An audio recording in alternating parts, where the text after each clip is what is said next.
Hi guys, it's Kelly, and today I want to share with you my recent reads. And this video will include my two last reads of 2018 and the first book I read in 2019. And I'm not going to go actually in the order the way I read them. I'm going to start with the one I finished in 2019 and then go back to the last ones because I have a lot more feelings about the two that I ended the year with than the first one.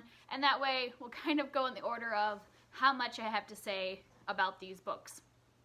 And if you hear noise in the background, that's my daughter playing in a giant box, because why buy kids Christmas toys when all they want is a really big box to play in? That's just the way it is. So the first one I read as an audiobook, so I do not have the physical copy, and that's Love, Life, and the List by Kasie West. And this is actually a reread for me. I had read this earlier in the year in 2018, and I didn't remember to write a review, and then I couldn't really remember enough to write a review later on, so I thought, well, I'll just reread it, and I ended up really enjoying it again the second time, and I gave it 5 stars. And I don't always give Kasie West books 5 stars. There's a lot of them I really love, but lately her books have been a little hit and miss for me, but for this one I just really enjoyed.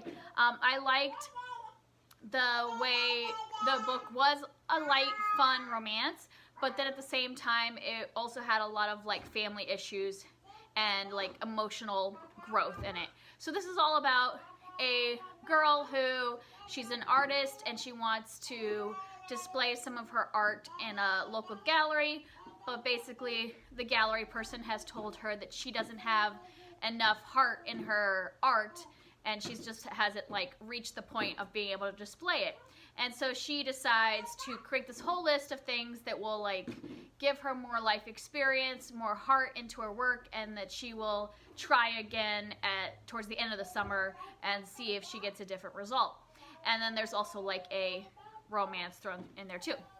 And so like I said, it is light and fun, but the things I liked about the like more in depth was that we see her grow as she starts to do things off this list, see her grow in her art, but then also in her emotional life, that she starts like having real conversations with the people in her life, that they can work through some of their issues. A lot of that is with her family. I adored her relationship with her grandfather. He lives with them and they just have a beautiful relationship.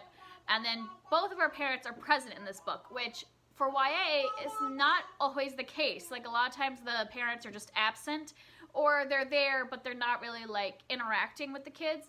And in this one, she really interacts with both of her parents throughout the book, and they're involved in her life, and she has things that she grows in the relationship with each of them throughout the book. So even though her father is actually away in the military, and so he's not even like physically present in the book, but through their like emails and like FaceTimes and stuff like that, they like get to have like their relationship grow with him not even there. And then her mother has some issues that she's working on through the book, and so they get to kind of discover how to change their relationship throughout the book, based on some of the struggles her mom's having. And then for the romance, I'm a sucker for a romance that's born from a strong friendship, and that's what this one is. It is her and her best friend that are starting to have like those feelings, and I love that we start out the book with them having a super strong friendship. They are definitely best friends, and you can see their like friendship and how things are kind of starting to grow and change in it. So that's all for that one. And then the next book that this was one I read towards the end of 2018, and that is Vengeful by VE Schwab. And this is the second book after Vicious. And at this point, it is just a duology. And I can't really tell you the plot of this book. The first book is about 2 men, Eli and Victor, who went to school together, and they kind of were a little out there, and they wanted to discover some more information about extraordinaries, which are people with special powers, and they wanted to be able to create their own extraordinary powers.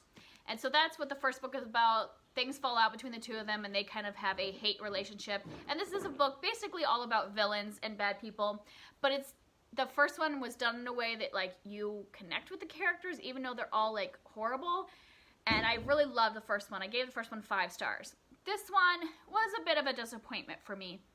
So I'll wait to give you the star rating because I have some things about that I'll tell you about. But the things that I like about this, so the positives, was that the last 100 pages were excellent. Like, I thought that the fight scene and the last action scenes in this was even better than the first book with the way it ended.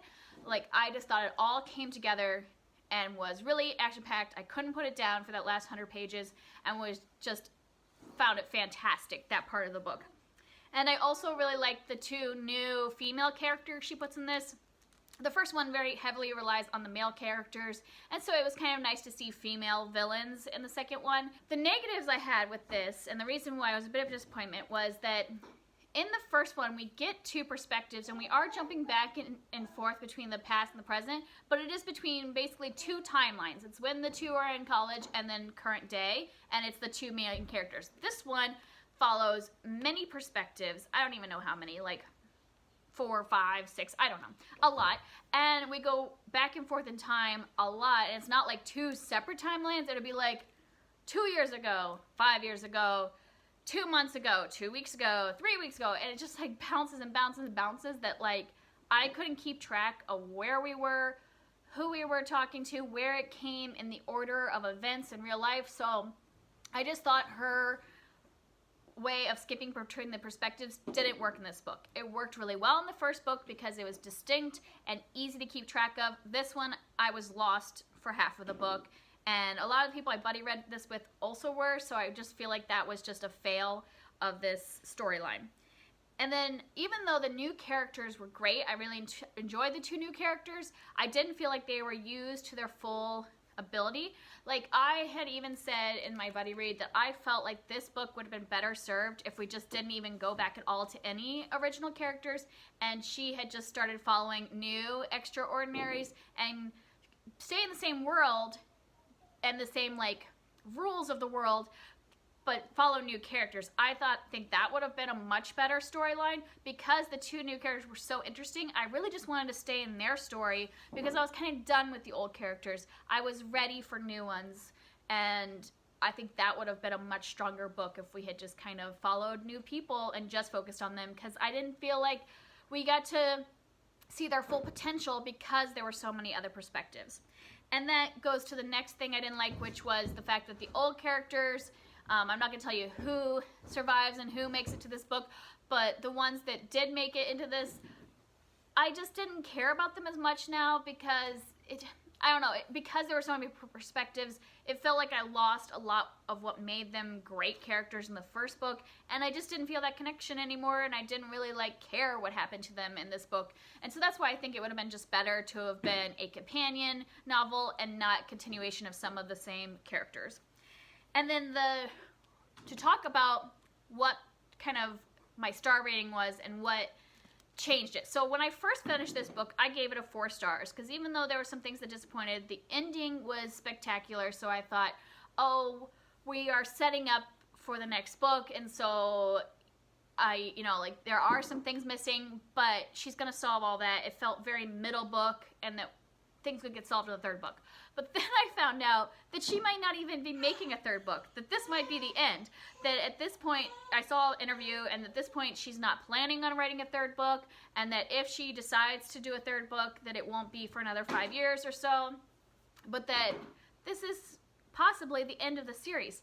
And if that's the case, then I switched it to a 3 stars, because this felt so much like a middle book. With the addition of the new characters, with all the different perspectives, and not getting to really flesh out exactly what their motives were, and seeing the end of storylines, there were so many threads and storylines left open. I don't mind some things being left open at the end of the book, but this was there was not much conclusion to a lot of side plots at all. Basically the one main plot got kind of concluded, but then everything else was left open. And so if I was thinking, oh, I'll get to read another book in a year or 2, then fine, that can be 4 stars. But if it's possible that this is the end, then that's not 4 stars to me. You should have put a little bit more conclusion, not left us completely up in the air with so many things. So it just bothered me that this could be the ending. if that's the case, I wish she had just stick with the first book, because this does not feel like a conclusion to a duology at all. So that's why I lowered this to 3 stars after kind of hearing that news. If you really love the first book, maybe you do want to kind of see where some of the characters go. And the 2 new characters, like I said, were really good. And there were good parts. Like, I really loved the ending. But for so much of this, I was kind of like dragging myself through it in the middle with the perspective jumps and everything that, I don't know. If I had known that there wasn't going to be a 3rd one, I might have skipped this. And now for the last one, and that is the last book I read in 2018. And part of the reason this is the last book I read in 2018 is that I forced myself to finish this on New Year's Eve because I did not want this book to follow me into the new year, because it's one of my least favorite books of 2018. And that's I Let You Go by Clare Mackintosh. And I gave this book 2 stars. And I know this is an unpopular opinion. A lot of people love this book. It gets like almost universally good reviews on Goodreads, so if you find this interesting, go ahead and read it. But me personally, there's a lot of things that didn't work for me, and I probably won't read another Clare Mackintosh. I don't know. We'll see. But I don't want to trust the ratings because I did not agree with the ratings on this one, so I don't know if I would pick up another one of her books. At the beginning of the book, we witness a hit and run with a little boy, and the little boy dies. So that is in the prologue. And then after that, we are following throughout the book 2 perspectives. One is a woman named Jenna, and the other one is the cop who is kind of in charge of the hit and run investigation. And so for most of the book, those are the 2 perspectives we are following. And I don't really want to say any more about the plot because there are big twists and reveals. But here are the things, and I'm not going to spoil anything, just so you know. I'm just going to give you my reasons I didn't like it. So I really don't have any positives to say about this book. I'll tell you why I gave it a 2 and not a 1 later, though. But here are my list of things I did not enjoy about this book. One is the plot is very slow in this. For the first half of the book, not really much happens when we're just following Jenna and the cops in the investigation. I felt like the plot was just really slow moving. I kind of had to force myself along reading it. And that's why it took me a long time to read this. I started this in October and finished it, like I said, the last day of the year. Because nothing was really gripping me and pulling through. The only thing that was making me read was to find out what the big reveal is, because everybody said it had such a big twist in it. So that was the only thing pulling me along, which to me isn't enough. I mean, I do want to see what that big surprise is, but I also need some entertainment along the way. There needs to be some plot in a book instead of just a big surprise, and that's how I felt for the first half of this book. Not much was happening. The other thing was the characters were so dull to me. I did not find anyone interesting at all. Jenna just seemed kind of like a shell of a person. Even though we follow her probably primarily, I don't really feel like I got to know her much at all. I just didn't find her to have much depth and didn't really care about her story. By the end, I was kind of like, I don't really care what happens to you. And then the other perspective, the cop, I mean, it's fine in a detective kind of mystery to follow the detective, but if it's not a series, I don't really care so much about the personal life of the detective unless it revolves around the case. And this one, because half of the book is from the detective's point of view, we get so much of his personal life, his marriage, his kids, all that, and I just didn't really care. If it is like I said, if it's a continuous thing, and James Patterson does the Alex Cross, detective mysteries, and obviously we want to know more about Alex Cross because we're going to follow him for 20 books. We want to find out about his personal life because it really does, mingle into the story. This, I'm never going to see this cop again. I really don't care about everything that's going on in his life unless it's affecting his job, and I didn't feel like it was, so why do I care? Other than the fact that she needed to fill up more of the book. So I just found his chapters really boring because it's just all marriage problems and who cares? And I also really didn't like the way his storyline was going with him and his partner and his kids and everything. I don't know. I just didn't find it interesting.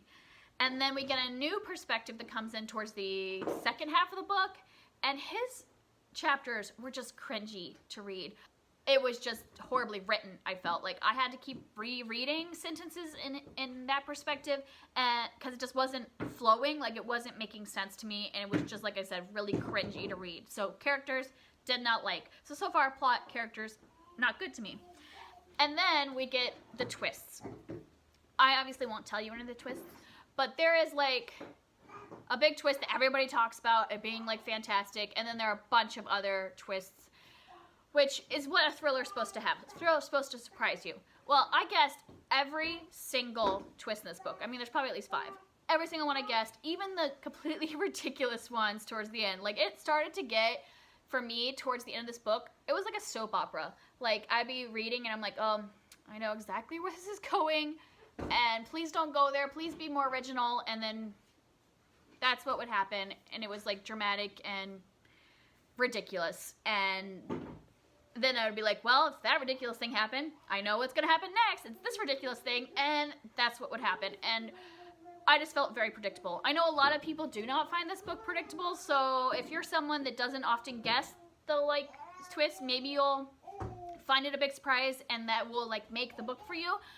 But because there wasn't anything else really drawing me to this book, like the plot and the characters, by me guessing the reveals, it just made it completely useless to me. And, you know, people talk about how this first reveal is, like, so out of nowhere. So I started, like, I guessed it way towards the beginning, and I was like, am I just imagining this, or is this really the solution? So I started tabbing. So all these tabs at the beginning are all me saying, these are times where I was like, oh, totally, this is what the reveal is going to be. Like, me like, knowing for sure, and that's what it was. And so I was like, it's not even that well hidden. So I don't know. And I'm not, like, trying to criticize anybody that was actually surprised by it, because everybody reads differently. For me, I don't just read into what the characters are saying. I also pay attention to how a author is writing a book, so that includes, like, sentence structure, the way they choose their words. It's just how I read. It just comes in, and I felt like it was really obvious from the way she was writing it. Not necessarily from what the characters were saying, but the way it was written. And so it didn't surprise me at all, and with the lack of anything else to entertain me, I didn't like it. The reason I gave this a 2 and not a 1 was because I do think the big reveal is a clever one. So I think she made a smart decision making that as the twist. And so that's my thoughts on that one. And I just want to, like, real quick, and if you want to close out, you can. This is just me mulling over kind of, thrillers have been really hit or miss for me, but I really love mysteries. And so I've just been thinking, like, what is it that's, like, the problem that I've had with thrillers, and what is this, like, difference between the two? And so I just wanted to chat really quick. So if you want to keep listening, because if you're interested in thrillers versus mysteries, great. And if not, I'll see you next time. And I've just been thinking about how, like, the main difference for me between a thriller and a mystery is that a thriller really relies on those surprises and those twists, and even though they might give a little bit of clues, I feel like they're really in it for the shock value. And that's fine. I do enjoy being surprised at a book. Where a mystery is more like you following along with the investigation and us kind of, like, following these breadcrumbs and kind of solving the mystery with the protagonist. And so I like both, but there's certain things that make one good or bad for me. A mystery, if I figure out the mystery halfway through a book, I'm not really that upset, because I am supposed to be going along with that detective or whoever is investigating. And if I figure it out, I feel, like, really smart, and I feel like, oh, yay, like, we are solving this together, and we've done it, and we've found the conclusion. And so I don't mind knowing, like, who done it or whatever. But in a thriller, I expect there to be less breadcrumbs, and I expect it to be just more like a shock. And so I get really disappointed when I guess what the ending is. And I'm not, like, trying to guess. It just happens to be that, like, I pick up on the little clues. And I feel like some people get angry when they read a thriller and they're, like, surprised by the ending, and they're like, well, there was nothing to tell that that's what was going to be the conclusion. But I almost kind of like that, because since I can guess so many times, I like to have that surprise. So when I guess a thriller, sometimes it does bring it down several stars for me. But if it is still really well written, like if I really enjoy the characters, if I like the roller coaster of the plot, then if I guess one or two of the twists, it isn't so bad. But it's like if I guess every single twist and your characters are kind of dull and the plot drags, then I can't give that like 5 stars, even if they're clever twists. So that's kind of like my thoughts and insights. So that's why thrillers have been really hit or miss. I still read them because I am still looking for those ones that'll surprise me, or at least just be really well written. So it doesn't have to be completely surprising if I'm just like really invested in what's happening. But thrillers like this where I'm not invested, where the plot is kind of dull and it's only relying on the surprise ending, just don't do it for me. Like, I feel like you need some better content. You can't just rely on a surprise. And that's just my thoughts about it. Obviously, everybody has different tastes, and some people are going to want something different from their thrillers and mysteries. But if you're listening to my reviews about thrillers and mystery genre, because I do read a lot of them, that's just my little like thing of what makes them work or not work for me. Alright, so that's it for today. This was a bit long because I did have a lot of feelings about some of these. So I will see you guys next time. Bye!